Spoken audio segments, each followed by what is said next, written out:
In the Empire State, there's growing calls for term limits for statewide offices. New York is currently one of only 13 states that doesn't have term limits for the governor. This is despite polling data that shows over 70% of New Yorkers support term limits for the governor and other statewide office holders. That isn't surprising, as New York has seen every statewide office have at least one office holder leave in disgrace over the past 20 years. Our New York State Chair Liz Whitmer Garrity has been working with Unite New York in lobbying the legislature for term limits for statewide offices. Despite our joint efforts and a great lobbying effort, the New York legislature adjourned without acting. But it isn't over. Our state chair and allies in Unite New York will be actively promoting the issue in the media and getting candidates to sign our pledge. Hi, this is Holly Robichaud with U.S. Term Limits Breaking News.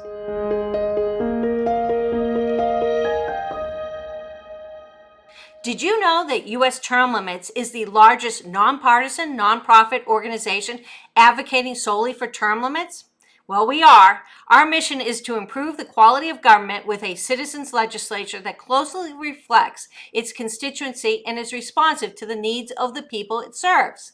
The U.S. Term Limits Pledge is not a self-limiting pledge. Our aim is to limit the terms of all members of Congress as an entire institution. Find out more by going to termlimits.org. Momentum for congressional term limits continues to build nationwide. This year, we've seen Tennessee and Louisiana join the rosters of states passing our resolution for congressional term limits, and Florida reaffirmed their support. Focus is now centered on North Carolina. Last year, the State House passed our term limits resolution, and now we wait for action in the state Senate. In Oregon, our state chair, Alex Skarlatos, was featured on the nationally syndicated Steve Gruber Show discussing why congressional term limits are so popular and what can be done to make it a reality. State legislative candidates across the nation are getting the message that voters want congressional term limits. An additional 62, that's right, 62 2024 legislative candidates signed our pledge in the past 2 weeks. Weekly numbers of legislative candidates signing the pledge keeps surging. All of this is due to our outstanding pledge team and the momentum for the issue. They've been working overtime to get every legislative candidate on board with supporting congressional term limits. Over the past 2 weeks, an additional 18 congressional candidates signed our U.S. Term Limits Pledge. With the record number of congressional candidates signing the pledge for the 2024 election cycle, that number will exceed our previous records, and we're so excited about this.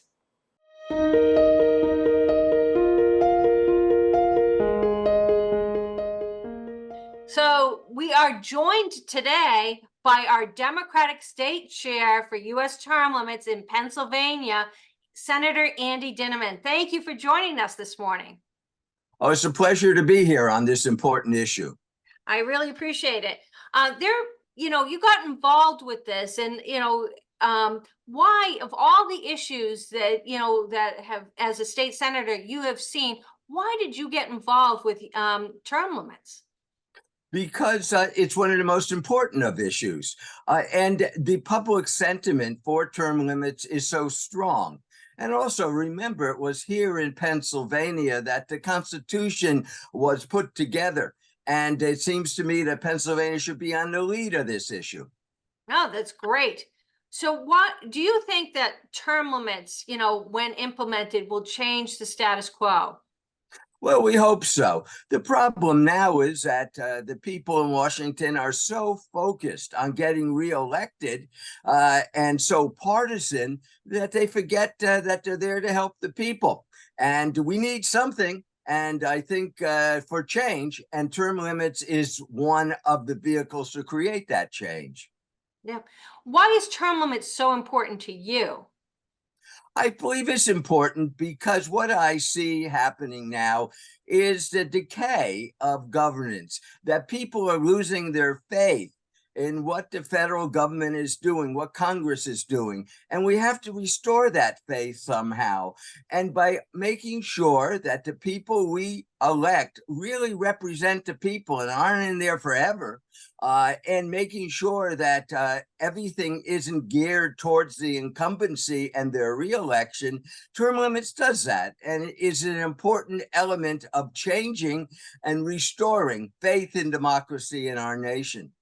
Wow, great. I really, like those sentiments. What do you think of people in Pennsylvania think of term limits? Oh, I think the people in Pennsylvania are very supportive. In fact, even in my own county, I was surprised when I saw the number of people on the list who had signed up for term limits. So I think there's large support, probably larger support than any other issue. We're in a very divisive time in America. And by creating this issue that people all agree on, is a way of restoring faith. And if I may add one other thing, Sure. I think the work that term limits is doing is very important. But one key to all of this is the following. While everything we do softens the field so that we can plow it for success and really grow democracy, ultimately what will have to happen, since so many of our people in Congress focus on getting reelected, is in some election, either party, we have to create this as the issue and beat the incumbent, because the role of the politician, unfortunately, the bottom line is to get reelected. And once you have a few people lose their elections, then you'll see a stampede towards term limits by the members of Congress. So I congratulate term limits on plowing the field, on allowing democracy to grow. But I hope that as we go forward, we could win not only a couple more states so that we could get this passed, but also defeat a couple of those in Congress who think that they're entitled to be there forever. No one in a democracy is entitled to be there forever. That's for sure. Well, I want to thank you for all the work that you do for U.S. term limits and for joining us today. And we appreciate all that hard work, and keep going. We need Pennsylvania to join the growing list of states calling for the resolution. Well, we hope so. And Pennsylvania is a very special state because, as you know, it's a swing state.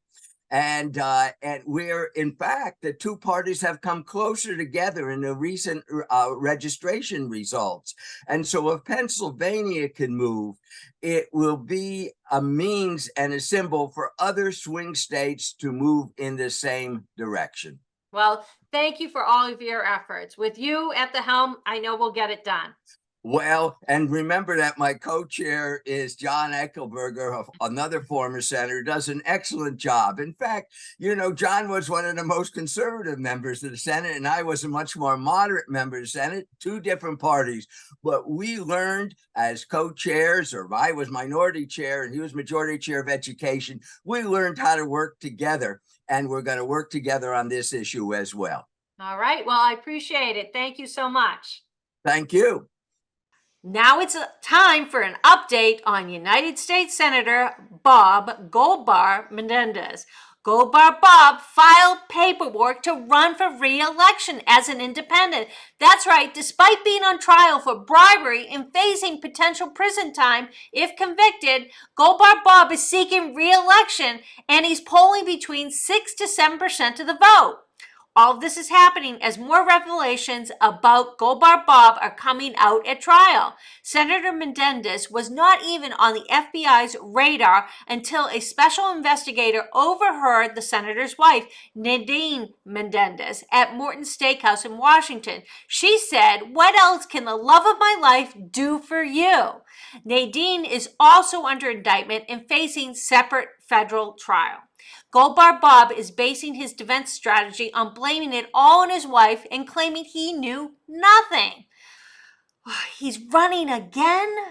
See why we need term limits? Now it's time for the corrupt politician of the week, and it's Oklahoma Representative Tom Cole. Representative Cole was first elected in 2002. Before that, he was the Oklahoma Secretary of State for 4 years and in the state Senate.